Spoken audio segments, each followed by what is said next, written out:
I hope you get what you deserve. I'll talk about that in just a second.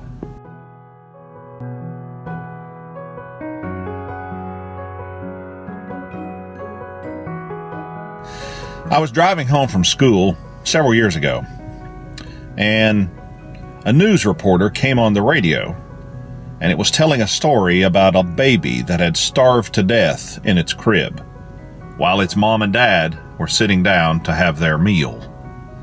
They had literally let this little child waste away and starve to death in its crib. I was horrified.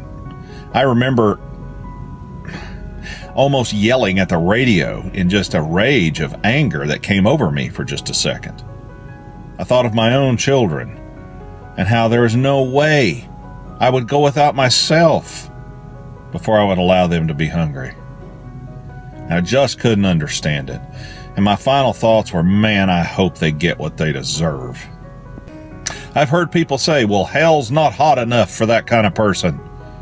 And Jesus is going to get them.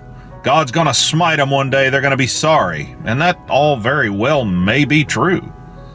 But the thing is, all of us deserve things that we don't get. One of my favorite science fiction TV shows from many years ago was Babylon 5. There was a character in it, Marcus, who, and I'm paraphrasing, said something to the effect of this: life's not fair, and I'm glad it isn't, because I would hate to think that everything bad that happens to me, I somehow deserved. So I celebrate the general hostility of the universe. While that doesn't necessarily have a Christian message hidden inside, I think it certainly has a relevant one. Do you really want what you deserve? Think about that for just a second. You're selfish, you're lustful, you have evil thoughts, sometimes you're dishonest. What do you deserve? What do I deserve? Think about that. It's really easy to pass judgment on people who do things that are just horrible, like this couple that let the baby starve, or people that abuse children, or someone like Hitler or Stalin or Pol Pot, or folks like that that committed or allowed to have committed atrocities in the 20th century. It's easy for us to say, look how bad they are. Man, I bet they're going to suffer in the afterlife. But is it our place to say such things? Not really. We can be discerning and think, well, it's quite likely that unless something changed, that they may have missed heaven, and that's a shame. That's how we should regard it, as a terrible waste and a terrible shame that anyone misses heaven.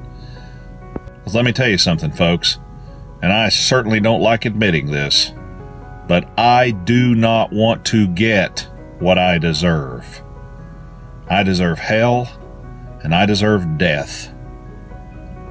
But here's some good news. I don't have to get hell, and I don't have to get permanent death because of Jesus. He took my place. He stood in for me. He is the one who has enabled me to approach the Father boldly. He has taken my sins, and he has cast them as far as the east is from the west, and God does not remember them against me anymore. And so that makes me deserve heaven.